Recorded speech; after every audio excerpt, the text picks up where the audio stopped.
Yes, dear children, we saw about the reactions of aldehydes and ketones with ammonia derivatives, and we saw a set of reagents used, okay, hydroxylamine, hydrazine, phenylhydrazine, dinitrophenylhydrazine, semi-carbazide, and a simple amine.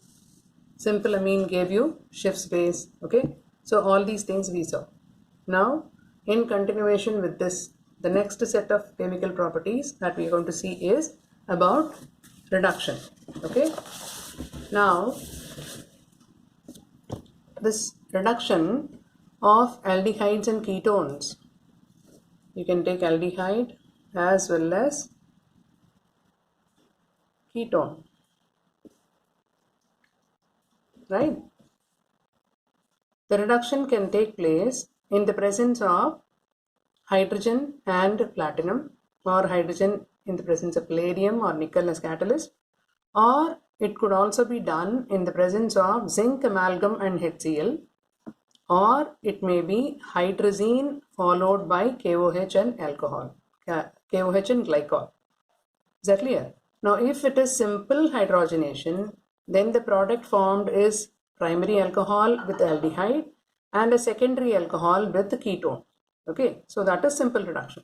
Whereas, if you are going to use specific reagents such as zinc amalgam and HCl or hydrazine followed by KOH and glycol, then the product that is formed is an alkane.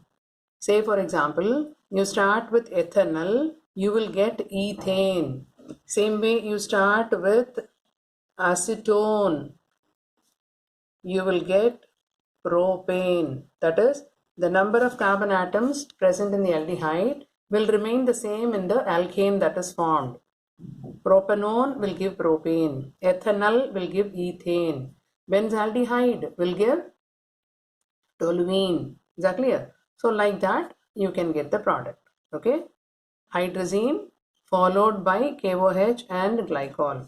When you treat it with hydrazine, you get the corresponding hydrazone, and then hydrazone will be further treated with KOH and ethylene glycol when you get the corresponding alkane produced as a product. So that is about reduction of aldehydes and ketones, right? Okay. Remember, either it could be simple reduction taking place in the presence of hydrogen and platinum as catalyst, or it could be zinc amalgam and HCl or hydrazine followed by KOH and glycol. Now come to oxidation. Next property is oxidation.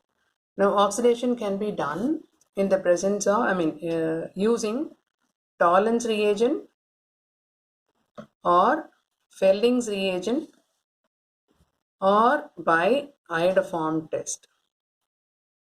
Okay, these three things can be done. Now how? What is meant by Tollens test? What is Tollens reagent for that matter? Tollens reagent is AgNO3. It is first treated with a few drops of sodium hydroxide. When AgOH will be precipitated, that comes out in the form of black PPT. To that precipitate, you are going to add excess of NH4OH to dissolve the precipitate. When you will get Tollens reagent. Okay, this precipitate will get dissolved in excess of ammonium hydroxide, and you will get AgNH3 twice the whole positive plus OH minus. Now this is what is your Tollens reagent. So in general we call it as ammoniacal silver nitrate is called Tollens reagent, because silver nitrate में ही हमने base डाल के फिर उसको further ammonium hydroxide के साथ treat किया था. Okay, so it is an ammonia coordinated complex that you are getting, that is Tollens reagent. Now when you treat the Tollens reagent with an aldehyde, now aldehyde will get oxidized to acid. Now since you are showing this in the ionic form, you will get the corresponding carboxylate ion. If you had shown here as NaOH, complete base की तरह अगर show कर लिया, then you will get the corresponding salt of it. Otherwise you will show it as a carboxylate ion with silver mirror, which is formed at the sides of the test tube. Ammonia will escape and water. Okay, so this is the main observation that you see in this test, that silver mirror is formed at the sides of the test tube, along the sides of the test tube. Okay, now this is about tolerance reagent, and even aromatic aldehydes also give this test. Okay, but ketones do not give this test. Why ketones do not give this test? Because tolerance reagent is a mild oxidizing agent. Is that clear? That is why it will not give, ketones will not give this test. Then the next one is called Felling's test. Now same way, how do you prepare Felling's reagent? Felling's reagent is made up of two solutions, Felling's A and Felling's B. Felling's A is simple copper sulfate solution in water, that is aqueous copper sulfate, and Felling's B is an alkaline solution of sodium potassium tartrate. Okay, now what you're going to do, take Felling's A, add a few drops of Felling's B, you will get a blue precipitate, then add excess of this Felling's B so that the precipitate dissolves and you get a blue, dark blue solution, and this dark blue solution is what is called Felling's reagent. Now what is Felling's reagent made of? Felling's reagent contains CO2 plus ion and OH minus ion. So this is what is basically going to act as an oxidizing agent. It will oxidize the aldehyde to corresponding carboxylate ion and gets itself reduced from 2 plus state to plus 1 state, Cu2O, that is copper in the plus 1 state. Now this will come out in the form of red brown PPT. Okay, so aldehyde, when it is heated with a few drops of Felling's reagent and you keep it in a boiling water bath, say around 3 to 4 minutes, then you will get red brown precipitate settling down at the bottom. Remember one thing here, aromatic aldehydes do not give this test. Aromatic aldehydes do give tolerance test, but aromatic aldehydes do not give Felling's test. Why? Because tolerance test is comparatively stronger oxidizing agent, but Felling's is even weaker. Okay, and aromatic aldehydes, you know very well that they are less reactive, and with a weaker oxidizing agent it is not possible and it will not show, right? Then the third one is by doing iodoform test, right? Now for iodoform test, what you need to have a CO group along with CH3 group. Okay, now before that, let us see, if at all a ketone is subjected to an oxidizing agent, a strong oxidizing agent, then what happens?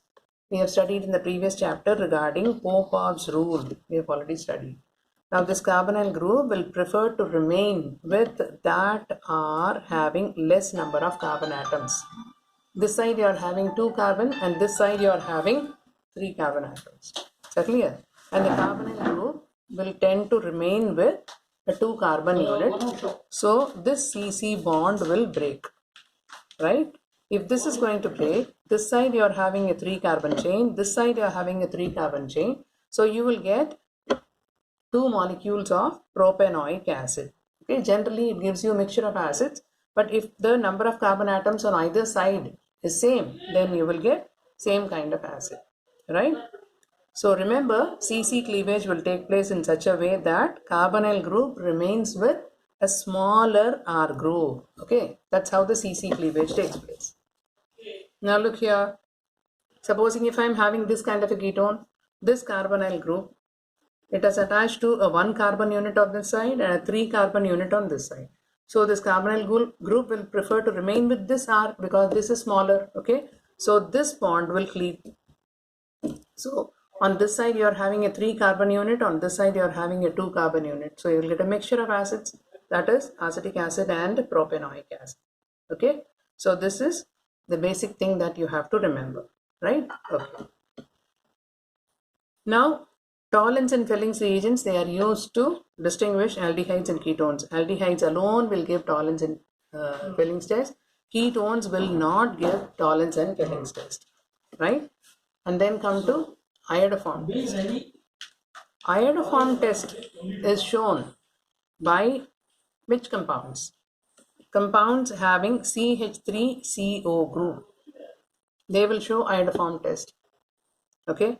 Now CH3CO, when I say If it is hydrogen, then it is ethanol, right? And if I have a carbon chain by it, then it may be a ketone, which is a 2-one.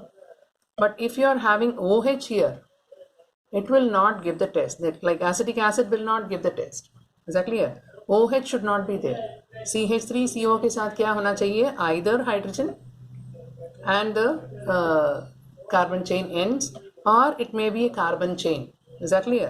But not any other group other than these two. Then they will not give iodoform test.